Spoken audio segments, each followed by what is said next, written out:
বছর ঘরে থাকে দায়টা পড়ছে নিজের স্বার্থটা সব সময় কে দিয়ে রাখছে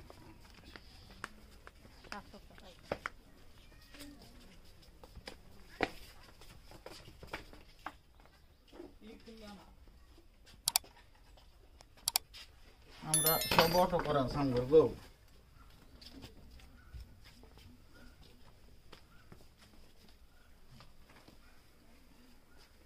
আজকে যে আসলে আপনাদের এই যে ভালোবাসার পৃথিবীতে কারোর জীবনে কে অর্থবহ করতে বা ডিফারেন্স তৈরি করতে আসলে আপনার একটা কোটেশন আছে বেস্ট সেলার একজন লেখক, আপনি তো বিশ্ববিদ্যালয়ে সর্বোচ্চ ডিগ্রি নিয়েছেন, সেখানে কিন্তু তাকে ধনী অত্যন্ত মেধাবী বা সুন্দর হওয়ার দরকার নাই, দরকার শুধু ভালোবাসা। সেই ভালোবাসার প্রমাণই আপনি করেছেন। এই ভালোবাসাকে সালাম জানাতে এবং এই ভালোবাসাকে শ্রদ্ধা জানাতে আমাদের পক্ষ থেকে, উপজেলা প্রশাসন ত্রিশালের পক্ষ থেকে আপনাদেরকে এই ভালোবাসা নিদর্শন স্বরূপ আমি ফুল দিচ্ছি আপনাকে। হ্যাঁ জি, আপনারা এবং আপনাকে আরেকটি ফুল এবং একই সাথে ওর জন্য আছে আমাদের চকলেট তোমার জন্য। হ্যাঁ টাকা ওই দিকে টাকা। হ্যাঁ উপজেলা প্রশাসনের জন্য চকলেট। হ্যাঁ ধরে থাকবো না, আর একটু চকলেট আছে, আরো এগুলো দিয়ে দিই সবগুলো সারা।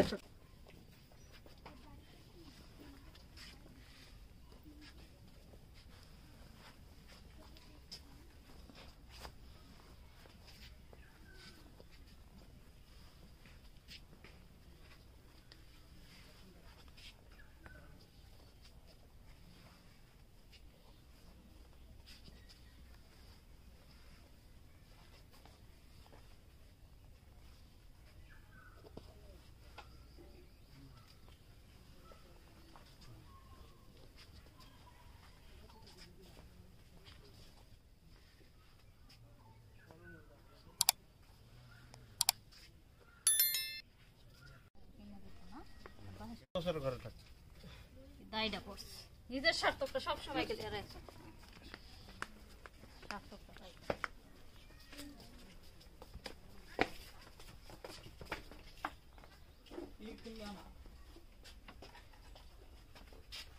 আমরা সব অটো করা সামগর গো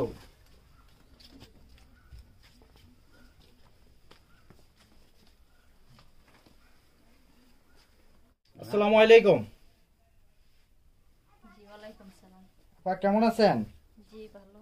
কি নাম আপনার? রোশনারা। রোশনারা আপা। জি। তো কি অবস্থা, আপনি কি করতেছেন একটু বলুন তো। এই তো বিছানা গোছাচ্ছি। বিছানা গোছাচ্ছেন? জি। আচ্ছা আমরা একটু দেখছি এই যে রোশনা আপা কিভাবে বিছানা গোছাচ্ছেন, সেই দৃশ্যগুলো প্রথম আপনাদেরকে একটু দেখাচ্ছি। এখানে তো জাতির পিতার ছবি আছে। জি, সে আমার বাবা। হ্যাঁ সে আমার বাবা। আচ্ছা প্রিয় দর্শক, আপনারা দেখছেন এই যে একজন প্রতিবন্ধী হলো, কিন্তু সে যেভাবে বাসার সকল কাজে কি আপনি করেন? জি আমি সম্পূর্ণ কাজ করি। সম্পূর্ণ কাজ করেন?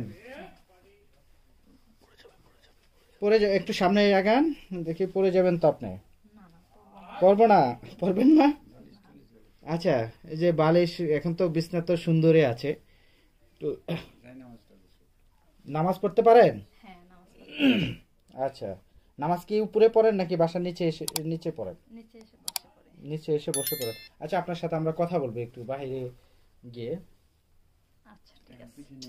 এই যে সোহেল ভাই তার স্ত্রীকে কিভাবে সে তার জীবন যাত্রা বা সে কিভাবে চলছে আমরা সেই দৃশ্যগুলো একটু দেখাচ্ছি। আচ্ছা সোহেল ভাই নেন, আপনি কিভাবে প্রতিদিন যে কাজগুলো করে, এই যে দেখুন একজন স্বামী সে কিভাবে তার স্ত্রীকে নিচ্ছে, আমরা সেই দৃশ্যগুলো আপনাদেরকে একটু প্রিয় দর্শক আপনারা দেখাচ্ছি। আসলে প্রিয় দর্শক, এভাবেই দীর্ঘ 15টি বছর স্ত্রীকে কাঁধে করে সোহেল ভাই মানবতার জীবন কাটাচ্ছে। ময়মনসিংহ 30 সালে সোহেল ভাই কতটা ভালোবাসা থাকলে এভাবে স্ত্রীকে কাঁধে করে নিয়ে মানবতার জীবন কাটাচ্ছে স্বামী এবং স্ত্রী, তারপরেও তাদের ভালোবাসার কোনো কমতি নেই। খালি ভালোবাসা থাকলেই হবে না, পেটে আহারও লাগবে। তো সেই বিষয়গুলো আজ আমরা তুলে ধরবো, তাদের বর্তমান পরিস্থিতি নিয়ে আজ আমরা তাদের সঙ্গে কথাবার্তা বলবো। দর্শক আপনারা জানেন আমরা বাংলাদেশের আনাচে কানাচে অসহায় নারী নিয়ে কাজ করে থাকি। তেমনি আজও আমরা চলে আসছি ময়মনসিংহ 30 সালে। তো সোহেল ভাইয়ের বাড়িতে তার স্ত্রীর সঙ্গে তার যে ভালোবাসার সম্পর্কটি আমরা দেখতে পাচ্ছি, সেই গল্পটা আজ আমরা ধীরে ধীরে তুলে ধরার চেষ্টা করব। দর্শক, এভাবেই স্ত্রীকে কাঁধে করে নিয়ে দীর্ঘ 15টি বছর স্বামী স্ত্রী সংসার কাটিয়েছে। এটা একটা মানে আমরা একটু কথা বলি সোহেল ভাইয়ের সাথে। ভাই একটু দাঁড়ান। আসসালামু আলাইকুম। ওয়ালাইকুম সালাম। কেমন আছেন? আছি আল্লাহর রহমতে, ভালো আছেন? সুস্থ, ভালোই আছে। আচ্ছা, এই যে আপনি আপনার স্ত্রীকে কাঁধে নিয়ে কোথায় যাচ্ছেন? আসলে আপনার কি প্রতিদিনই কি এরকম করে ঘুরতে হয়? প্রতিদিন একটু বিকালবেলা হয়তো এই জায়গা ও জায়গা গেল, তারও একটা মাইন্ড চেঞ্জ হইব। এক জায়গায় তো বসা থাকে সব সময়, যাইতে পারে না কোনো জায়গায়। ওই হামাগুড়ি দিয়ে যায়, হয়তো মাঝে মাঝে হয়তো এখানে নিয়ে গেলাম ওখানে নিয়ে গেলাম, এইরকমই হামাগুড়ি দিয়ে যাই। হামাগুড়ি দিয়ে যাই। আপনাদেরকে একটু দেখাচ্ছি, এই যে দেখুন। আচ্ছা সোহেল ভাই, আপনাদের যে মানে প্রেমের সূত্রটা কিভাবে একটু বলবেন আমাদেরকে? আমি আগে একটু আমরা কি একটু বসে কথা বললে মনে হচ্ছে ভালো হয়। আপনি একটু কোথাও যে চলেন আমরা একটু ওই যে ঘাসের পেয়ে বা কোথাও একটু যে স্ত্রীকে কিভাবে স্বামী নিয়ে যাচ্ছে, বা যে আমরা তো এই জায়গায় বসতে পারি। সোহেল ভাই, যে আপনার কষ্ট হয় না ভাই এভাবে? না, কষ্ট হয় না, আমাদের স্ত্রীকে খুব ভালো লাগে। খুব ভালো লাগে। এটা কি অভ্যাস হয়ে গেছে না আপনার? না, একটা সুস্থ মানুষ যদি, আমি যদি একটা ভালো মেয়ে থাকলে হাত ধরে যেমন ঘুরতো, এটা পিঠে নিয়ে ঘোরা, এটা আমার কাছে এটা স্বাভাবিক হয়ে গেছে এখন। এটা স্বাভাবিক। আচ্ছা, আপনার তাহলে এখানে একটু বসেন, আমরা একটু আপনার সাথে কথা বলি। এই যে গাছের এখানে কি বসানো যাবে বা কোথাও? হ্যাঁ, যাবে। আচ্ছা আচ্ছা, প্রিয় দর্শক আপনারা দেখছেন আসলে কিভাবে স্ত্রীকে স্বামী কাঁধে করে নিয়ে আসছে। আসলে পুরো ঘটনাটি আপনারা দেখলে হয়তো অবাক হয়ে যাবেন। আচ্ছা আমরা একটু আপুর সাথে আগে কথা বলি। আসসালামু আলাইকুম। ওয়ালাইকুম সালাম। কেমন আছেন? জি, ভালো আছি। ভালো আছেন? আচ্ছা, আপনার পুরো নামটা একটু যদি বলেন প্রথমে। মোসাম্মদ রওশন আক্তার। মোসাম্মদ রওশনা। রওশন আক্তার। আচ্ছা, আপনাদের সাথে এই যে প্রেমের সম্পর্কটা কিভাবে একটু বলবেন? আমাদের প্রেমের সম্পর্কটা তো মোবাইলের মাধ্যমে। আচ্ছা, কিভাবে শুরুটা একটু যদি বলেন। শুরুটা ও 10 টাকা নোটে নাম্বার পাই, তখন থেকেই শুরু। আচ্ছা, সেই গল্পটা একটু শুনতে চাচ্ছি, একটু যদি বলেন। 10 টাকার নোটে একটা নাম্বার লেখা দিছিল, কে লেখছিল আমি জানি না, কিন্তু যে লেখছে সে আমার উপকারই করেছে। কেমন উপকার করেছে একটু বলবেন?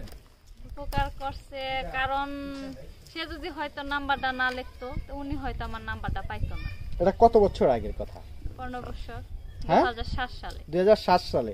আচ্ছা, তারপর থেকে আমাদের মোবাইলে পরিচয়, তারপর বিয়ে হয়। কতদিন প্রেম করেছেন এইভাবে? বিয়ে করেছি 1 বছর যাবত। প্রেম করেছেন কতদিন? 1 বছর। হ্যাঁ, 1 বছর। মানে 1 বছর প্রেম করার পরে বিয়ে? হ্যাঁ। আচ্ছা, তো আপনার পরিবারে কে কে আছে? আমার পরিবারে 4 বোন, 3 ভাই। তারা কি করে? তারা এই সম্পর্কটা মাইনে নিতে চাইছিল না। কেন মানলো না? যেমন সোহেল ভাই, তো আপনার সোহেল ভাই আমরা ব্যাকগ্রাউন্ড যতটুকু জানি, সে রাজশাহী ইউনিভার্সিটি থেকে পড়াশোনা করছে নাকি সোহেল ভাই? হ্যাঁ, সে একজন রাজশাহী একটা ইউনিভার্সিটি থেকে পড়াশোনা করে এসে সে যদি মেনে নিতে পারে আপনাকে, তাহলে আপনার পরিবার কেন পারছেন না, বা সমস্যা কোথায় একটু যদি বলেন আমাদেরকে। আমার পরিবারে মেনে নিতে চাইছিল না এই জন্যে যে আমার যদি বিয়ে হয় তাহলে তাদের মানে একটু সমস্যা হবে। কি কারণে সমস্যাটা হবে তাও বলি। যে আমার বাবা বলছিল যে আমি সংসার করতে পারবো না।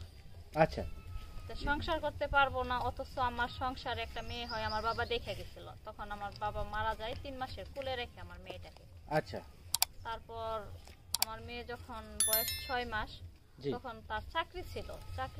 তাকে বললাম যে দেখো আমি মেয়েটাকে আর নিয়ে একা মেয়েটাকে নিয়ে আর পারতাছি না, কারণ মেয়েটা তো গোসল করাতে হয়।